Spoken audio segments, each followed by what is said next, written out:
This is too dangerous. Definitely not this one. You don't have to say definitely like that. Holy sh**. There are arrows more dangerous than that one?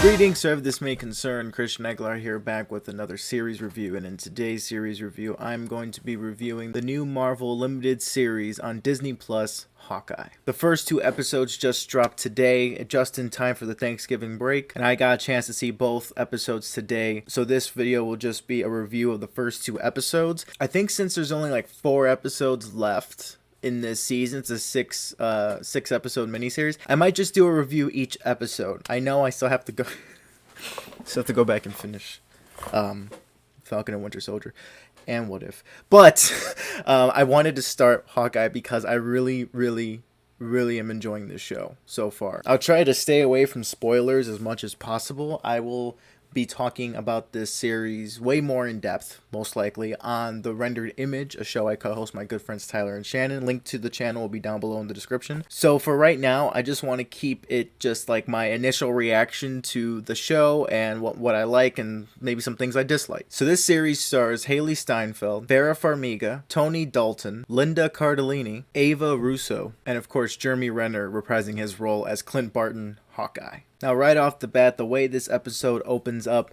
is with a flashback to 2012. They love setting things around this little particular period in time because this is when the MCU really became the MCU. The first Avengers movie was a real achievement, a real stepping stone moving forward into the comic book movies we know today. At the time, that was the ultimate crossover. That was the end game for the time. So I find it pretty hilarious, yet understandable as to why Marvel likes to go back and take things from this particular point in time in the Battle of New York. So it's cool to know that Kate Bishop at a young age was technically in the Battle of New York. She was in New York during that time, so that's pretty cool to know. Like in Endgame, we saw that the Ancient One was in New York around this time too. So it wasn't just the Avengers that were dealing with this whole alien invasion. And I absolutely adore the fact that she saw Hawkeye up on the building, and of course that awesome shot of him jumping off the building, flipping around, and then, you know, he's like facing upward. That is just an awesome shot in the first Avengers movie, and I'm glad that they showed the same moment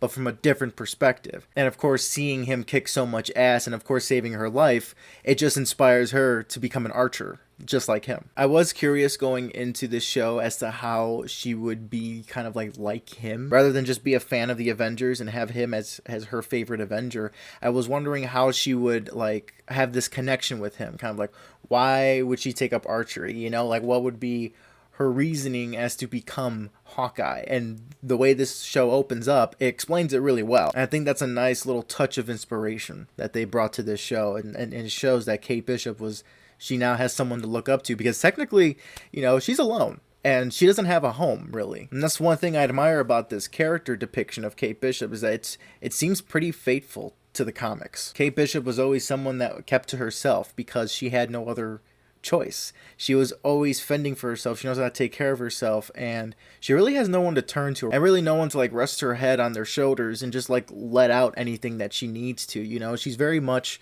alone and on her own. I do like the dynamic between her and her mother.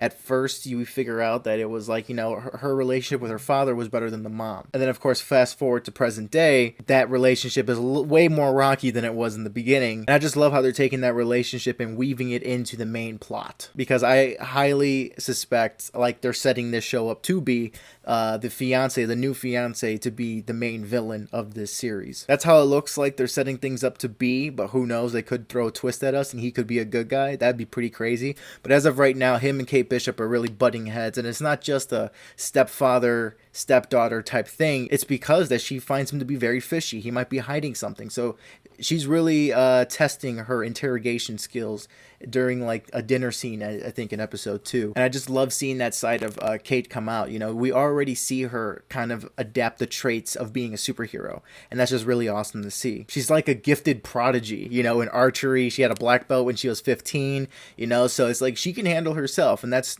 pretty cool. Yet despite her being like an overachiever and a prodigy, she does make mistakes. We see her being very clumsy in the first 2 episodes. She talks too much. She reveals herself too much. She doesn't know how to stay quiet, so it makes sense that she would be clumsy in the first 2 episodes. So sorry for the interruption. I know it's probably rude to eat on camera, but I was just brought lunch. Excuse me.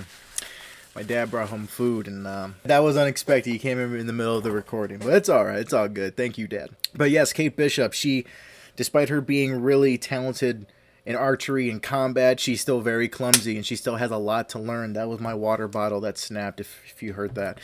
She has a lot to learn still, and I love that we get to have a character like that. I know people were complaining about Rey from Star Wars being too perfect and winning every single fight that she's been in.